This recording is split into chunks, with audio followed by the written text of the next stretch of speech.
Hey, it's Josh Brown. I'm here with my friend Tyrone Ross from Noble Bridge Partners. What's going on, Tyrone? What's up, man? So Tyrone and I have very similar backgrounds. Both former brokers turned advisors. Yes, so sir. That's fair? Yeah. Okay. Yeah. Old school brokers. No, like very the old real, school. Like the real deal. But Tyrone is very interesting to me, and I wanted to ask him a lot of questions about digital currency because he's one of the few financial advisors who also speaks that language. I don't really speak that language, but I'm relentlessly fascinated by it. Right. But I was asking you before, a lot of people are now saying the bottom is in for Bitcoin, and I know you don't make like price forecasts, and neither do I. Right. But doesn't it feel like the sentiment got so bad, and now all of a sudden price is bouncing, 100%. and people are lightening up a little bit? They're Yeah. like willing to be positive again. It's not embarrassing anymore. Right. Is that where we are in the cycle, or? Yeah, we're right. Okay. We're there, and again, 100%. So as we were discussing before, if you look at the news, right, what's been going on, MasterCard announced, that they're going to start looking into Bitcoin. BlackRock this week, even though Fink kind of, He's not into it. He's not into it, but they're going to start looking at it. But that's just this week, right? But there's been a lot of news, but more importantly, a lot of the infrastructure being built out around Bitcoin. And it was funny, people always talk about the current cryptocurrency markets not being correlated to stocks or any other asset class. Right. They're not really correlated to the news on the market either, because there's been a lot of good news, but the market has just been, depressed, right? I don't think there is anything that it's correlated to. Right? No, it really isn't. But if you really pay attention to the space and you see what's going on, what's being built, what these really smart folks are working on with Bitcoin, Lightning, and all these other things, it's fascinating what's going on. So I think, as I was saying, I think in the back half of the year now, again, no price forecast, anything like that, but I think we're setting up for a pretty epic run. So all right. So here's where I get a little skeptical, but not like totally dismissive. Is it a currency or is it an asset class? I know you might have answered that question differently when it was at 20,000. Right. People would be like, "No, it's an investable asset. It's an asset class that can be used as currency." Right. I don't really hear that anymore because everyone lost a lot of money. Right. So now are we back to no? It's just a medium of exchange. Don't focus on the price. Well, I kind of feel that way. So I take everyone back to the Satoshi white paper. It says an electronic peer-to-peer cash system. It is that. I think it's a currency. I think it's a medium of exchange. I think it's a store of value. I think it's all of those things. I think it depends on how you want to look at it, right? So it depends on what the price is doing. The price is doing, right? But again, so as I've said to people, I don't have any problem saying, my clients are advising them, the market has been down, 70%? Some of my clients are still up, right? They're doing well, but here's the thing: if it's long term, if it's an investment, yes, to me, it's a great store of value in the sense that 10, 15 years from now, if you look at what's going to be built out, it's great. It's a great store of value because if it can be used as a currency, right? And those things are being built out to do so. The amount of transactions need to increase, the cost of the transactions, all of these things are being worked on.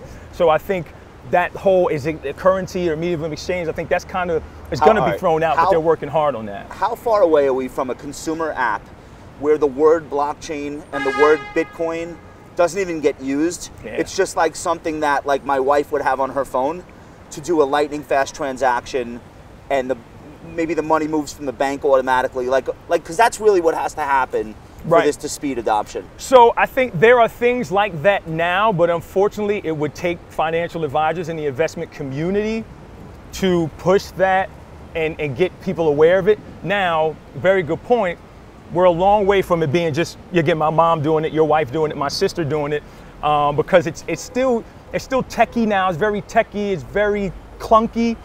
Nobody used the World Wide Web from until Andreessen came along and made a user interface.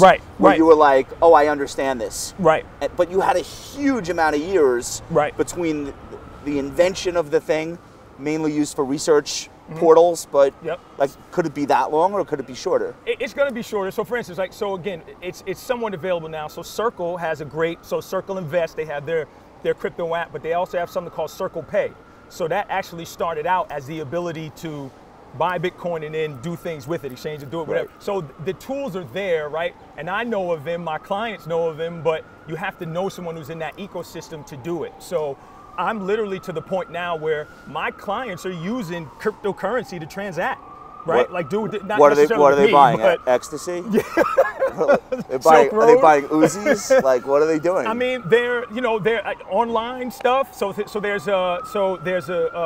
one of my clients, his wife, is funny. He texts me. She spends a whole bunch of his ether buying stuff on Amazon. Yeah, why not? It's not real money anyway. Yeah.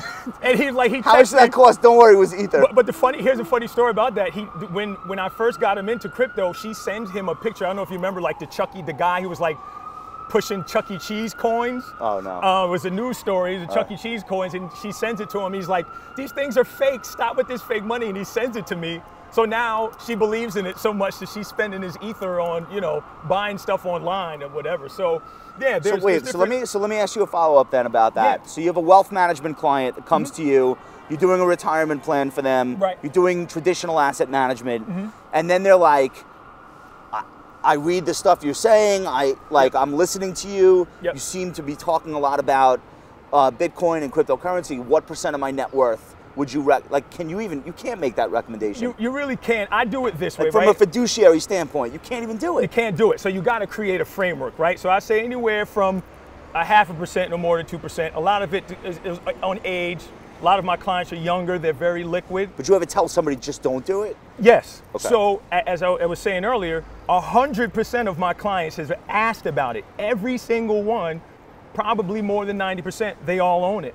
And it all depends on, again, their liquidity, their age. Again, they are younger, but I try and get them in when we're modeling everything out, 0.5% to 2%. So you say like, all right, this portion of your assets, if you make 1,000% on it or it goes to zero, I'm not going to have to make any changes to your financial plan. Right. So it's cool. Do what you want to do. Yeah. But you're not like going to open the account for them. No, I don't open the account. I don't do any of that. Yeah. So literally, what they'll do is they'll like screenshot the account, and here's what's funny: as the market has been coming down the last 6, 7, 8, 9 months, they've called.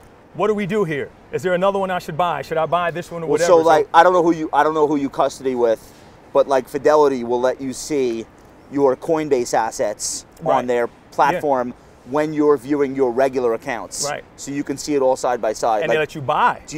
Now they're letting you buy? Now they're letting you buy. You can buy at Coinbase through Fidelity. Yeah. I don't know. Yeah. It sounds like an e-sport to Yeah, me. we use Schwab. Schwab is behind on that, but I don't know about get to it. So and it's funny. The funny thing was when I found out, I was like, wow, you can actually buy through the Fidelity app now. Fidelity portal now with pulling your Coinbase account. All right, so to sum up, Tyrone's saying Bitcoin 30,000. No. By Saturday. Let's close with this. Yeah. Top 3 of all time Notorious B.I.G. tracks. Can be on someone else's record. I'll put you on the spot. I didn't tell you I was going to do that. Who Shot You is number 1 for me. Number 1. Number 2? Oh, man. Number 2, where do you go with that? It's hard. You have to say the freestyle with Big and Pac. I think. I can't really say the full name of the song, but Bleed Like Us. People right. know that song. That storytelling in that song is unbelievable. So I'll go 2 and then 3. What about I Got a Story to Tell? Yeah, that's great. Who's that about? Is it a guy on the Knicks? Yeah. I forget who it was. Was it Anthony Mason or whatever? I don't know. Maybe. I don't know. I don't want to say that. I don't know. But yeah, so that's a good one. But the song that I'm talking about, people know the song. It's something Bleed Like Us. That's the song, but the storytelling in that song is crazy. And I guess the last one, I don't know. I would go with Juicy simply just like because throw up like a top 10 hit or whatever. Yeah. I would go Hypnotize, Juicy. You go in there. All right, listen, that's all we got. I mean, we could do this for forever, hours and hours. Shout to Tyrone though. Yeah. Read his stuff.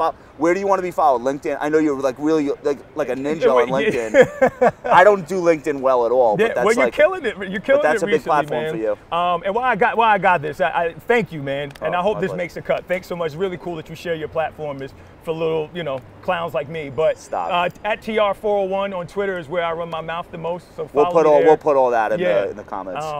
Man. Appreciate you, brother.